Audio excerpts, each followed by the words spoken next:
Ini adalah sebuah kasus pasien yang menjalani induksi ovulasi. Dengan program hamil kita memacu sel telurnya. Mendekati masa subur kita ukur ketebalan endometrium ini mencapai 14 mili. Jadi pasien pasca penyuburan dengan induksi menggunakan penyubur yang diminum rutin. Nah, ini kita pada masa suburnya kita cek.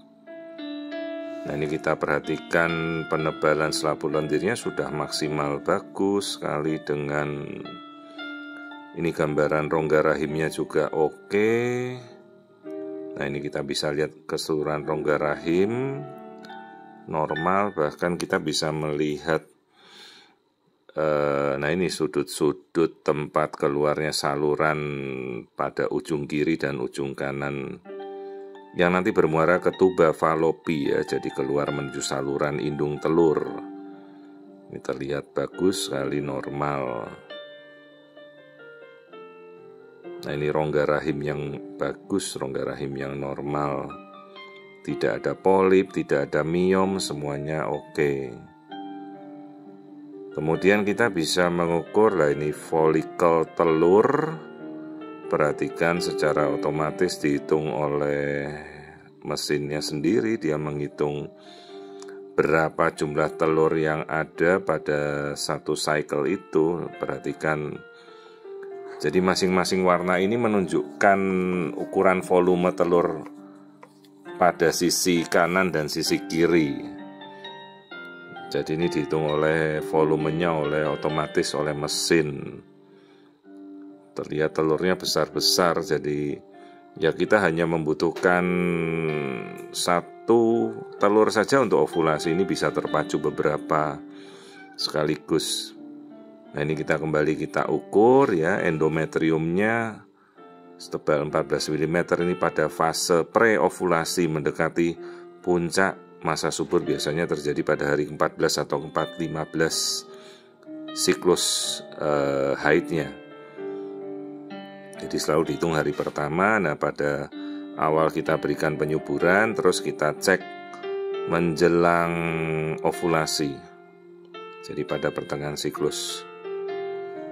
Jadi kalau bisa ya jangan sampai lewat dari siklus itu untuk mencek apakah telurnya berhasil kita pacu. Ini telur-telur yang kecil nih, jumlahnya ada beberapa dengan ada yang ukurannya bervariasi dari 3 mm, ada yang 10 mm, ada yang 6 mm.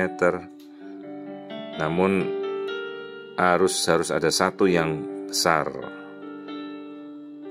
Nah, kalau ini pada fase awal persiapan ovulasi lah, kita ini terlihat endometriumnya masih tipis.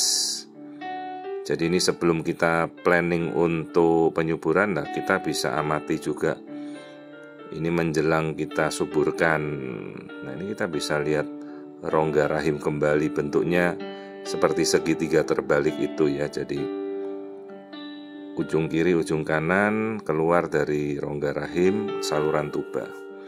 Nah, ini juga salurannya pada bagian tengah rongga rahim. Kita bisa amati seperti kita melihat MRI. Nah, ini rongga rahimnya, lapis bayi lapisnya semuanya baik. Nah, ini kita bisa lihat bagian tengah rahim, tidak ada miom, tidak ada polip. Namun ya sekali lagi masih banyak faktor dari infertilitas itu yang kita tidak ketahui.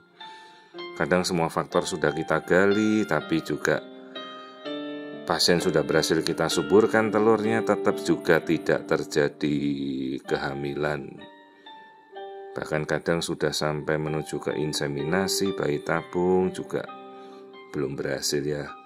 Saya hanya sampai batas untuk melihat penyuburan itu dalam batas mengusahakan supaya sel telurnya bisa matang, dan selebihnya ya cara natural. Bagaimana bisa terjadi pembuahan. Nah, ini sel telur yang kita lihat pada fase puncak masa ovulasi. Nah, ini sebelum dia pecah, perhatikan yang gambaran transparan sebelah kanan adalah telur. Nah, ini sel telur 2 butir di dalamnya ada inti sel yang normal seharusnya untuk bisa dibuahi.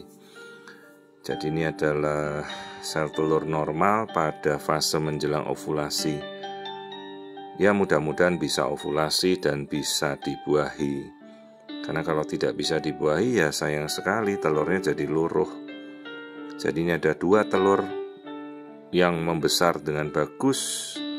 Nah ini telurnya pada fase pre-ovulasi. Kira-kira hari ke-14, hari ke-15 cycle setelah kita pacu dengan penyuburan